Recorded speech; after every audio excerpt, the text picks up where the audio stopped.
আরে দো আলম বলেন এই কোরআন এমন দামি এই কোরআন যিনি বহন করেছেন ওই ফেরেশতার নাম হলো হযরতে জিবরাইল আলাইহিস সালাতু ওয়াস সালাম। এই কোরআন বহন করার কারণে সকল ফেরেশতার মধ্যে দামি হয়ে গেছে।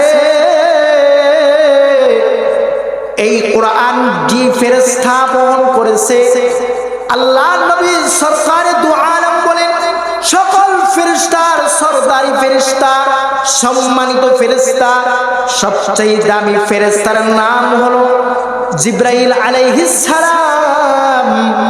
জিবরাইল আলাইহিস সালাতু ওয়াস সালাম এই কোরআন বহন করার কারণে এই কোরআনকে বহন করে আমাদের পয়গম্বরের উপরে নাজিল করার কারণে আসমানের সকল ফেরেশতার চেয়ে দামি আল্লাহ তাআলা বানায় দিয়েছেন।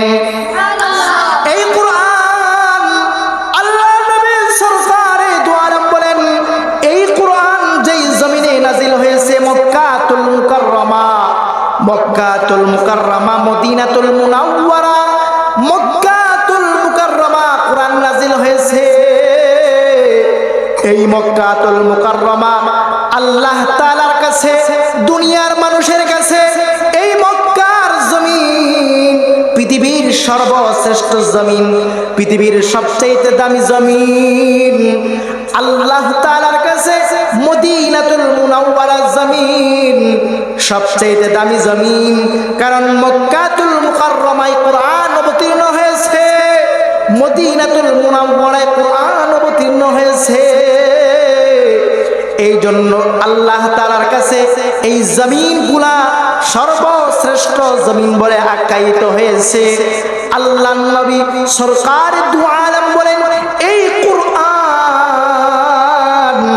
যেই উম্মতের উপর নাজিল হয়েছে এই উম্মত এই জাতীয় সর্বশ্রেষ্ঠ উম্মত, সর্বশ্রেষ্ঠ উম্মত হিসাবে আল্লাহর দরবারে আখ্যায়িত হয়েছে।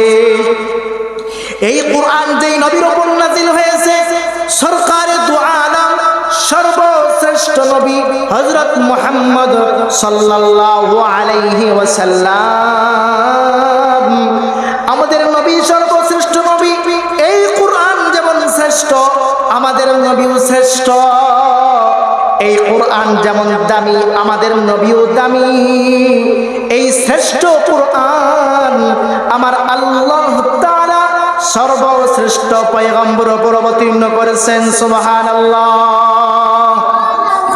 আল্লাহর নবী সরকার দু আলম বলেন এই কোরআন যখন কোনো নাপাক কোনো অপবিত্র বান্দা কোনো পাপিষ্ঠ বান্দা যখন কোরআন পড়ে, কোনো গুনাহগার বান্দা যখন কোরআন স্পর্শ করে, কোরআন যখন কোরআনের সাথে যখন সম্পর্ক কায়েম করে, কোরআনের সাথে যখন মহাব্বত ভালোবাসা কায়েম করে, আল্লাহ নবী বলেন এই কোরআন ওই বান্দার সাথে সম্পর্ক করার কারণে এই